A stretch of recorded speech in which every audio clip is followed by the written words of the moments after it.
God bless you, everyone. My name is David Ewan, heading up the Bravehearted ministry from the Resurrection Center with Pastors Jose and Melly Martinez, and also the Bravehearted Academy, Reaching the Nations. People have asked how we should handle the leader in the free world who sits in the Oval Office at the White House. People have asked me what my opinion is. Put simply, the Bible helps us guide as to what our thinking should be. So let's talk about the obedience to governing authorities. Before we talk about that, let's talk about the questions to ask, or the questions people have been asking.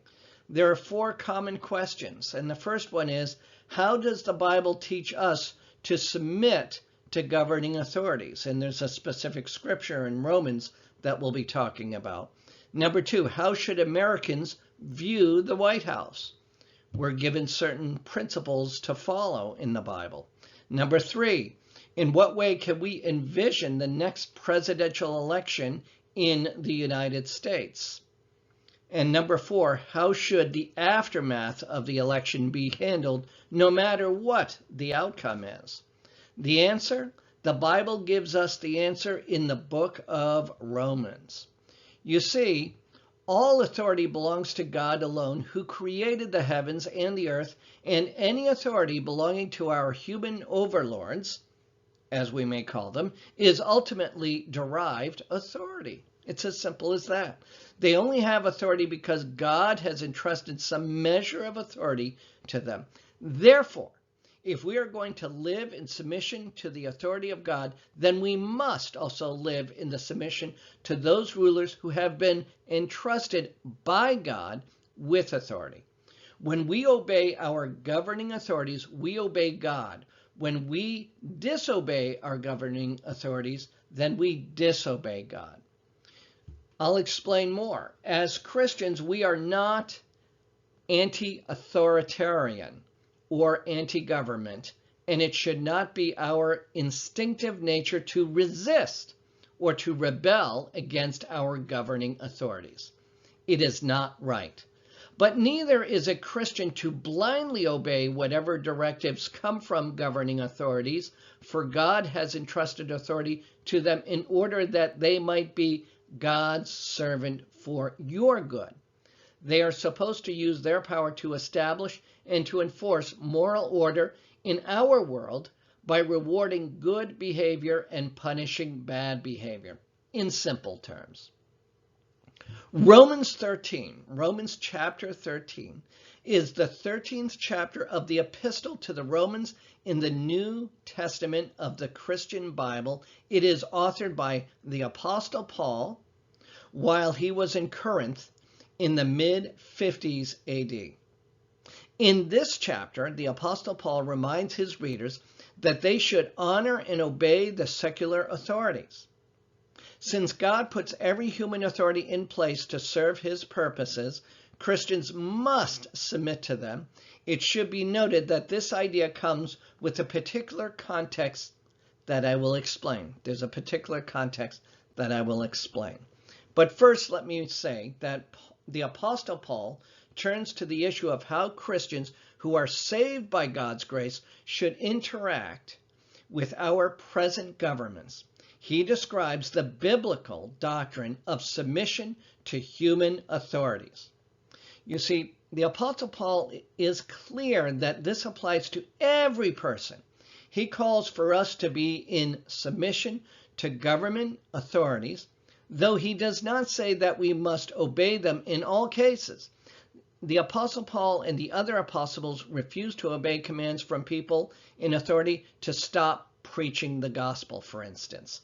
And that's in Acts chapter 5, verse 27 through 29. And I will read that. That's Acts chapter 5, verse 27 through 29. The apostles were brought in and made to appear before the Sanhedrin to be questioned by the high priest. Verse 28. We gave the strict orders not to teach in this name, he said, yet you have filled Jerusalem with your teaching and are determined to make us guilty of this man's blood. You see, the Apostle Paul is saying to submit to those in authority in all matters that were not in contradiction to the will of God. That's the context that I was talking about. Okay? So every authority in the world was established by God. This would include, of course, good leaders, evil leaders, and everyone in between. Paul's introduction here then is to not about blind nationalism or absolute obedience to men. Rather, it is a recognition that human government in general is a legitimate authority and that Christians cannot use their faith as an excuse for civil lawlessness. God puts all leaders in place for specific reasons.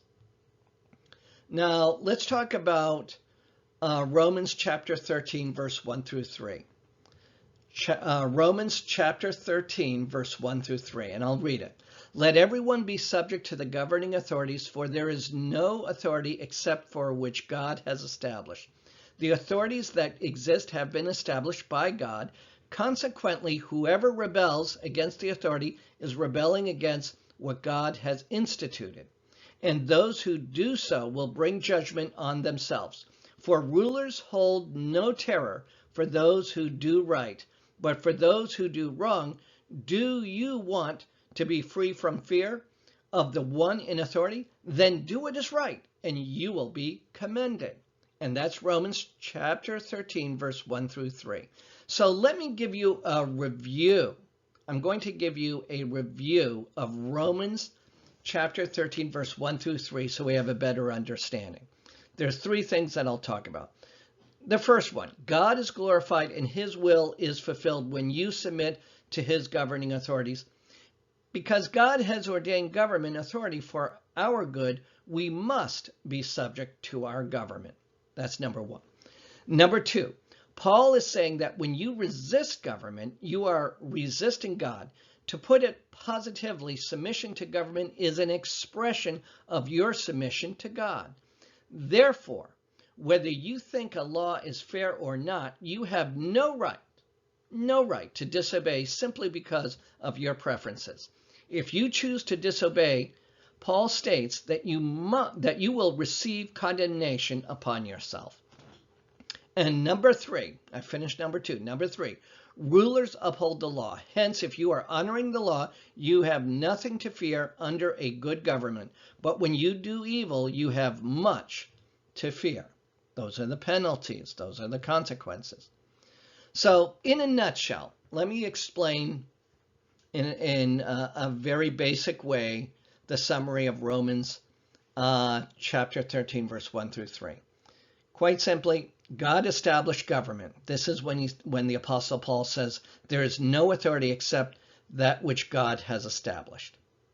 Number two, going against government is going against God. And this is when the Apostle Paul says, whoever rebels against authority is rebelling against what God has instituted.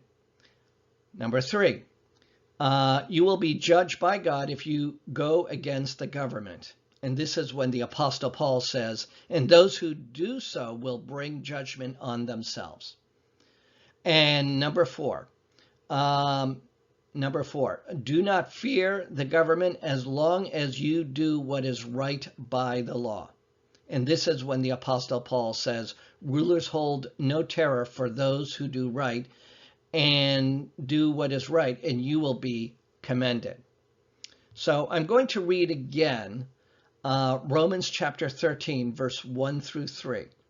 And as I read it, think about how we should have our thoughts and our views on the Oval Office at the White House.